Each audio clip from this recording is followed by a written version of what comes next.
Hello friends, आज से हम आपको अपना एक नया सेक्शन लेके आए हैं जिसका नाम है ऑन्कोलॉजी डायरीज। यहाँ हम आपसे कुछ रियल स्टोरीज शेयर करेंगे, stories of courage, determination to give a fight against cancer. तो आज मैं आपको एक स्टोरी सुना रही हूँ एक 10 साल के बच्चे की। ये 10 साल का बच्चा गुरकीरत मेरे पास आया था कहीं पंजाब से अपना ब्रेन ट्यूमर का सर्जरी करवा के रेडिएशन थेरेपी के लिए। तो ये जब बच्चा रेडिएशन थेरेपी के लिए आया तो बच्चे को पोस्ट ऑपरेटिव फेज में कुछ प्रॉब्लम्स थी, जैसे खाना खाने में प्रॉब्लम, चलने में उसको इम्बैलेंस था, जो हम एक्सपेक्ट कर रहे थे कि जैसे जैसे सर्जरी से रिकवरी होगी ये सब चीजें सेटल हो जाएंगी। बच्चा हर वक्त बहुत इरिटेबल रहता था। बच्चे को उसके अंकल लेके आए थे। मैंने जब पूछा कि बच्चे के पेरेंट्स कहाँ हैं तो पता चला कि बच्चे के फादर भी अनवेल हैं एंड मदर उनकी केयर कर रही है। हमने बच्चे का रेडिएशन शुरू कर दिया। It was a tough treatment, he was going through the treatment. और इस बीच में उसके जो अंकल उसको लेके आए थे उनको अपने होम टाउन जाना पड़ा किसी काम के लिए, where the mother pitched in. And जब मदर आ गई तो मैंने रियलाइज किया कि बच्चा बहुत सेटल हो गया। And I also realise that the mother was a very strong woman. जैसे कि सब मदर्स होती हैं, जैसे मदर इंडिया होती है वैसे she was a very strong woman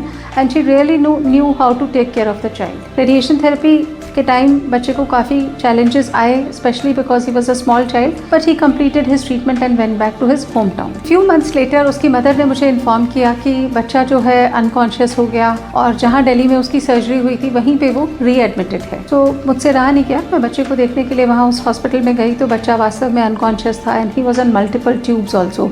उसको फीडिंग की ट्यूब थी, ब्रीदिंग के लिए ट्यूब थी, यूरिन पास करने के लिए ट्यूब थी और काफ़ी कोमा में था। और तब मैंने रियलाइज़ किया कि मदर जो है उसको बहुत अच्छे से केयर कर रही थी। और सर्जन से डिस्कस करके, बात करके हम लोगों ने कुछ डिस्कशन किए और मैं वापस आ गई और सर्जन ने उनका एक जो शंट डाला था ब्रेन में, जो फ्लूइड इकट्ठा हो रहा था उसको आगे बाईपास करने के लिए वो शंट चेंज किया। बच्चा बहुत इम्प्रूव नहीं हुआ। मदर एक दिन उसको अपने होम टाउन लेके चली गई and what a surprise, few months later the same mom had sent me a video जहाँ पे वो बच्चा बैठा हुआ था नॉर्मल बच्चों की तरह और अपना बर्थडे केक काट रहा था। मुझसे रहा नहीं गया, हमारी कुछ कॉन्फ्रेंस आ रही थी, so I decided that in the same home town I also went to meet the child. और वो बच्चा विदाउट एनी ट्यूब्स अपने आप चल के मुझे मिलने के लिए आया, मुझे रिसीव करने के लिए आया। मैं स्टोरी से आपको सिर्फ एक ही चीज़ बताना चाहती हूँ, जिंदगी का सफ़र हो चाहे कैंसर के ट्रीटमेंट का सफ़र हो, उसमें कुछ ना कुछ उतार चढ़ाव होते हैं। कभी कभी कुछ छोटी छोटी चैलेंजेस, प्रॉब्लम्स आती हैं, कभी बड़ी भी आती हैं, बट ज़रूरी ये है कि हम अपना मनोबल बनाए रखें, हम अपनी जो फाइटिंग स्पिरिट है उसको बनाए रखें, मेडिकल ट्रीटमेंट को फॉलो करें और अपना ट्रीटमेंट ग्रिट और डिटर्मिनेशन के साथ कंप्लीट करें। So we'll keep sharing such inspiring more stories with you.